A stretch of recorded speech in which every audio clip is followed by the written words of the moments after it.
UP में Mangesh Yadav encounter पर जाति वाला घमासान हुआ था और अब सरफराज के हाफ एनकाउंटर पर मजहब वाले एंगल पर आर पार की लड़ाई तेज हो गई है। हत्या के 2 आरोपियों के पैर में लगी गोली पर सियासी बवाल जारी है। उधर राम गोपाल मर्डर केस में 5 आरोपियों को 14 दिन की हिरासत में भेजा गया। हत्या से जुड़े वीडियो की भी जांच की जा रही है। ऐसे में बहराइच के अंदर माहौल कैसा है, आज जुमे की नमाज के दौरान जिले के हालात कैसे रहे, देखिए ग्राउंड जीरो से न्यूज नेशन की एक्सक्लूसिव रिपोर्ट।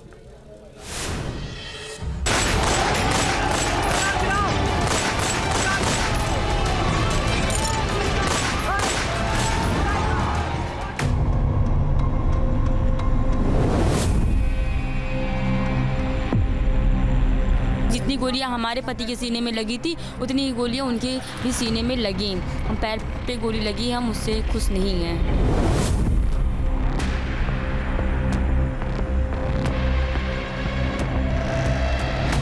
गलती नहीं करेंगे, अभी गलती नहीं करेंगे। क्यों गोली चला दी है पुलिस के ऊपर? सर हम लोग भागना चाह रहे थे कि फायर करके ये सब गलत है ना? गलती वहाँ की अपराध करो फिर दूसरी अपराध कर रहे हो। गलती हो गई सर। उत्तर प्रदेश में हम अपराध पर जीरो टॉलरेंस की नीति के साथ काम करेंगे। वो प्यार से लेके आ रहा था, इतना भरोसा नहीं था तुम लोगों पर, किस तरह करोगे? उत्तर प्रदेश के मुख्यमंत्री की जो ठोक दो की पॉलिसी चल रही है पिछले कई सालों से, वो उसी का एक एग्जाम्पल है। सरकार अपनी नाकामी छिपाने के लिए एनकाउंटर कर रही है। आसमान में मंडराता ड्रोन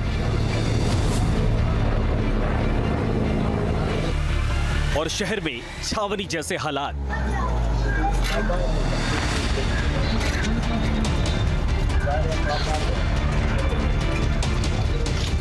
जुमे की नमाज के बाद फिर माहौल ना बिगड़े, इसीलिए चाक चौबंद सुरक्षा के लिए बहराइच पुलिस ने जमीन आसमान एक कर दिया। मैसी से लेकर बहराइच सदर तक जिले के चप्पे चप्पे को कड़े पहरे में रखा गया और जिस जगह राम गोपाल मिश्रा की हत्या हुई थी, जहां दंगे भड़के थे, वहां किस तरह सन्नाटा पसरा रहा, उसकी तस्वीरें देखिए। इस वक्त मैं महाराजगंज कस्बे में हूं। दरअसल ये वो जगह है जहां से पूरी हिंसा की शुरुआत हुई थी। सबसे पहले आपको तस्वीर दिखा दूं कि इस वक्त यहां पर माहौल कैसा है। आप देख सकते हैं कि अभी भी यहां पर सन्नाटा है। यहां पर सिर्फ आपको पुलिसकर्मी नजर आएंगे, सुरक्षाकर्मी नजर आएंगे या फिर जो मीडिया कर्मी हैं वो नजर आएंगे। लेकिन आपको तस्वीर दिखा दूं, ये तस्वीर देखिए, ये तस्वीर है मुख्य आरोपी जिसकी गिरफ्तारी हुई है। अब्दुल हमीद का घर है और चूंकि अब्दुल हमीद का बेटा सरफराज है जिसके पैर में गोली लगी है, ये उसका घर है। आप देख सकते हैं कि घर बंद है, घर में कोई नहीं है। और ना सिर्फ इस घर की ये तस्वीर है, बल्कि अगर पूरे बाजार की बात करें, पूरी मार्केट की बात करें, तो लगभग यही तस्वीर आपको चारों तरफ देखने को मिलेगी। संगीनों के साये में शहर कस्बों में सन्नाटा पसरा रहा, मगर राम गोपाल हत्या के आरोपी सरफराज और तालीब के पैरों में लगी गोली पर सियासी आग भड़क उठी है। विपक्षी नेता जहां सवाल उठा रहे, तो वहीं मृतक के परिवार वालों का कहना है कि इंसाफ अधूरा है। हम यही चाहते हैं कि जितनी गोलियां हमारे पति के सीने में लगी थी उतनी ही गोलियां उनके भी सीने में लगी। हम पैर पे गोली लगी, हम उससे खुश नहीं हैं। सुना आपने, मृतक राम गोपाल के परिवार को लगता है कि अपराधियों के साथ वही सलूक होना चाहिए जैसा उन्होंने राम गोपाल के साथ किया था।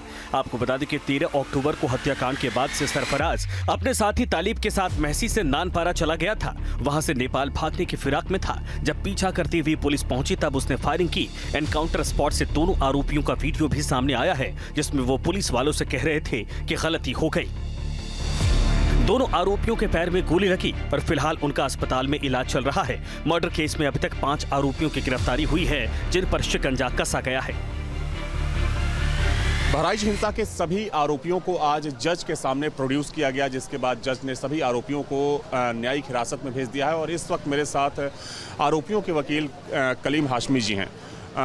वकील साहब, आज जज के सामने प्रोड्यूस किया पुलिस ने जो 6 आरोपी थे, क्या कुछ रहा? अब उनको पुलिस कस्टडी से जुडिशियल कस्टडी में भेज दिया गया है। अभी विवेचना प्रचलित है, 14 दिन की रिमांड मिली है। जांच होगी तब उसमें कुछ प्रकरण में आगे पता चल पाएगा क्या एविडेंस आ रहा है। बहराइच दंगे में अभी कई सवाल सुलग रहे हैं। जिनके तह तक पहुंचने के लिए जांच टीमें सबूतों को खंगाल रही हैं। गिरफ्त में आए आरोपियों से पता लगाया जा रहा है कि विसर्जन जुलूस से पहले छतों पर पत्थर और बोतल जमा करने की प्लानिंग आखिर क्यों की गई थी, दूसरे इलाकों से लोगों को क्यों बुलाया गया था। ऐसे कई सवाल हैं जिनसे बड़े खुलासे हो सकते हैं। मगर सरफराज और तालिब के एनकाउंटर पर सियासत है कि थमने का नाम नहीं ले रही है। समाजवादी पार्टी, कांग्रेस, AIMIM के नेता खुलकर वार कर रहे हैं कि पुलिस एक तरफा कार्रवाई कर रही है। इनकाउंटर का तो कहीं IPC में स्थान है नहीं। दंड देने की जो प्रक्रिया है, सजाएं हैं, उस सजा में हम पढ़े लिखे हैं, हम वकील भी रहे हैं, कानून बनाया भी है, तो इनकाउंटर का कोई स्थान IPC में, CRPC में, एविडेंस एक्ट में, फौजदारी कानून में इनकाउंटर की व्यवस्था कहीं नहीं। सच बात यह है कि इनकाउंटर होते हैं, इनकाउंटर किए नहीं जाते। लेकिन उत्तर प्रदेश की पुलिस शायद ऐसी एकमात्र पुलिस है जो इनकाउंटर करती है, और इनकाउंटर करने के बाद उनके DGP आधिकारिक रूप से शायद बयान देते हैं कि ये इनकाउंटर किया, जैसा मंगेश में उन्होंने कहा था। इनकाउंटर होता है, इनकाउंटर करना अपराध है। आप में और अपराधियों में कोई फर्क नहीं है। मामला जितना संवेदनशील है सियासी घमासान, उससे कहीं ज्यादा एनकाउंटर पर सवाल उठाने वालों को जवाब BJP की तरफ से भी आया है। अपराध पर हम जीरो टॉलरेंस की नीति तहत काम कर रहे हैं। बहराइच की घटना को शासन ने बहुत गंभीरता के साथ लिया है। पूरे प्रकरण की उच्च स्तरीय जांच चल रही है। जो भी दोषी हों उनको कानून के तहत कड़ी से कड़ी सजा मिले, इसके लिए पैरवी की जा रही है। जिस तरह सुल्तानपुर लूटकांड के आरोपी मंगेश यादव, अनुज सिंह के एनकाउंटर पर घमासान हुआ था, ठीक उसी पैटर्न पर सरफराज और तालिब के हाफ एनकाउंटर पर भी संग्राम छिड़ा है। शहमाद की खेल में जांच जैसे आगे बढ़ रही है, बहराइच कांड में नए नए खुलासे और वीडियो सामने आ रहे हैं। अब अब्दुल हमीद समेत 5 आरोपियों से पुलिस की टीमें अलग अलग पूछताछ कर कड़ियां जोड़ने में जुटी हैं। 13 अक्टूबर के बाद जिस तरह 48 घंटे तक बहराइच चलता रहा, उसमें कई खुलासे अभी बाकी हैं। Team news nation. यूपी में मंगेश यादव एनकाउंटर पर जाति वाला घमासान हुआ था और अब सरफराज के हाफ एनकाउंटर पर मजहब वाले एंगल पर आर पार की लड़ाई तेज हो गई है। हत्या के 2 आरोपियों के पैर में लगी गोली पर सियासी बवाल जारी है। उधर राम गोपाल मर्डर केस में 5 आरोपियों को 14 दिन की हिरासत में भेजा गया। हत्या से जुड़े वीडियो की भी जांच की जा रही है। ऐसे में बहराइच के अंदर माहौल कैसा है, आज जुमे की नमाज के दौरान जिले के हालात कैसे रहे, देखिए ग्राउंड जीरो से न्यूज़ नेशन की एक्सक्लूसिव रिपोर्ट।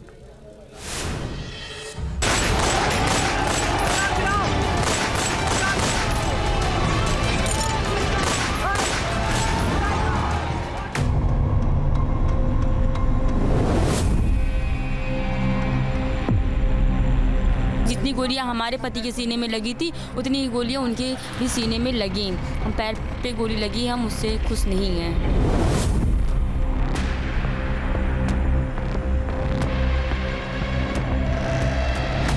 गलती नहीं करेंगे, कभी गलती नहीं करेंगे। क्यों गोली चला दी है पुलिस के ऊपर? सर हम लोग भागना चाह रहे थे कि फायर करके ये सब गलत है ना? गलती वहाँ की अपराध करो, फिर दूसरी अपराध कर रहे हो।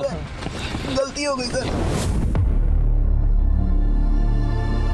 उत्तर प्रदेश में हम अपराध पर जीरो टॉलरेंस की नीति के साथ काम करेंगे। वो प्यार से लेके आ रहा था, इतना भरोसा नहीं था तुम लोगों पर कि इस तरह करोगे। उत्तर प्रदेश के मुख्यमंत्री की जो ठोक दो की पॉलिसी चल रही है पिछले कई सालों से, वो उसी का एक एग्जाम्पल है। सरकार अपनी नाकामी छिपाने के लिए इनकाउंटर कर रही है। आसमान में मंडराता ड्रोन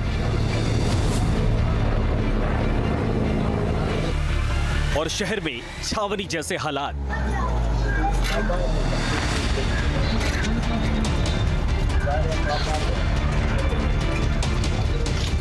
जुमे की नमाज के बाद फिर माहौल ना बिगड़े, इसीलिए चाक चौबंद सुरक्षा के लिए बहराइच पुलिस ने जमीन आसमान एक कर दिया। मैसी से लेकर बहराइच सदर तक जिले के चप्पे चप्पे को कड़े पहरे में रखा गया। और जिस जगह राम गोपाल मिश्रा की हत्या हुई थी, जहां दंगे भड़के थे, वहां किस तरह सन्नाटा पसरा रहा, उसकी तस्वीरें देखिए। इस वक्त मैं महाराजगंज कस्बे में हूं। दरअसल ये वो जगह है जहां से पूरी हिंसा की शुरुआत हुई थी। सबसे पहले आपको तस्वीर दिखा दूं कि इस वक्त यहां पर माहौल कैसा है। आप देख सकते हैं कि अभी भी यहां पर सन्नाटा है। यहां पर सिर्फ आपको पुलिसकर्मी नजर आएंगे, सुरक्षाकर्मी नजर आएंगे या फिर जो मीडिया कर्मी हैं वो नजर आएंगे। लेकिन आपको तस्वीर दिखा दूं, ये तस्वीर देखिए, ये तस्वीर है मुख्य आरोपी जिसकी गिरफ्तारी हुई है। अब्दुल हमीद का घर है और चूंकि अब्दुल हमीद का बेटा सरफराज है जिसके पैर में गोली लगी है, ये उसका घर है। आप देख सकते हैं कि घर बंद है, घर में कोई नहीं है। और ना सिर्फ इस घर की ये तस्वीर है बल्कि अगर पूरे बाजार की बात करें, पूरी मार्केट की बात करें तो लगभग यही तस्वीर आपको चारों तरफ देखने को मिलेगी। संगीनों के साए में शहर कस्बों में सन्नाटा पसरा रहा, मगर राम गोपाल हत्या के आरोपी सरफराज और तालिब के पैरों में लगी गोली पर सियासी आग भड़क उठी है। विपक्षी नेता जहां सवाल उठा रहे तो वहीं मृतक के परिवार वालों का कहना है कि इंसाफ अधूरा है। हम यही चाहते हैं कि जितनी गोलियां हमारे पति के सीने में लगी थी उतनी ही गोलियां उनके भी सीने में लगी। हम पैर पे गोली लगी, हम उससे खुश नहीं हैं। सुना आपने, मृतक राम गोपाल के परिवार को लगता है कि अपराधियों के साथ वही सलूक होना चाहिए जैसा उन्होंने राम गोपाल के साथ किया था। आपको बता दें कि 13 अक्टूबर को हत्याकांड के बाद से सरफराज अपने साथी तालिब के साथ महसी से नानपारा चला गया था। वहां से नेपाल भागने की फिराक में था। जब पीछा करती हुई पुलिस पहुंची तब उसने फायरिंग की। एनकाउंटर स्पॉट से दोनों आरोपियों का वीडियो भी सामने आया है जिसमें वो पुलिस वालों से कह रहे थे कि गलती हो गई। दोनों आरोपियों के पैर में गोली लगी और फिलहाल उनका अस्पताल में इलाज चल रहा है। मर्डर केस में अभी तक 5 आरोपियों की गिरफ्तारी हुई है जिन पर शिकंजा कसा गया है। बहराइच हिंसा के सभी आरोपियों को आज जज के सामने प्रोड्यूस किया गया, जिसके बाद जज ने सभी आरोपियों को न्यायिक हिरासत में भेज दिया है। और इस वक्त मेरे साथ आरोपियों के वकील कलीम हाशमी जी हैं। वकील साहब, आज जज के सामने प्रोड्यूस किया पुलिस ने जो 6 आरोपी थे, क्या कुछ रहा? अब उनको पुलिस कस्टडी से जुडिशल कस्टडी में भेज दिया गया है। अभी विवेचना प्रचलित है, 14 दिन की रिमांड मिली है। जांच होगी तब उसमें कुछ प्रकरण में आगे पता चल पाएगा क्या एविडेंस आ रहा है। बहराइच दंगे में अभी कई सवाल सुलग रहे हैं जिनके तह तक पहुंचने के लिए जांच टीमें सबूतों को खंगाल रही हैं। गिरफ्त में आए आरोपियों से पता लगाया जा रहा है कि विसर्जन जुलूस से पहले छतों पर पत्थर और बोतल जमा करने की प्लानिंग आखिर क्यों की गई थी, दूसरे इलाकों से लोगों को क्यों बुलाया गया था। ऐसे कई सवाल हैं जिनसे बड़े खुलासे हो सकते हैं। मगर सरफराज और तालिब के एनकाउंटर पर सियासत है कि थमने का नाम नहीं ले रही है। समाजवादी पार्टी, कांग्रेस, AIMIM के नेता खुलकर वार कर रहे हैं कि पुलिस एक तरफा कार्रवाई कर रही है। इनकाउंटर का तो कहीं IPC में स्थान है नहीं। दंड देने की जो प्रक्रिया है, सजाएं हैं, उस सजा में हम पढ़े लिखे हैं, हम वकील भी रहे हैं, कानून बनाया भी है, तो इनकाउंटर का कोई स्थान IPC में, CRPC में, एविडेंस एक्ट में, फौजदारी कानून में इनकाउंटर की व्यवस्था कहीं नहीं। सच बात यह है कि इनकाउंटर होते हैं, इनकाउंटर किए नहीं जाते।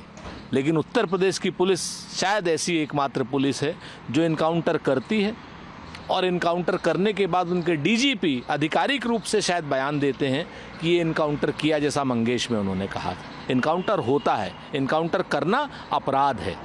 आप में और अपराधियों में कोई फर्क नहीं है।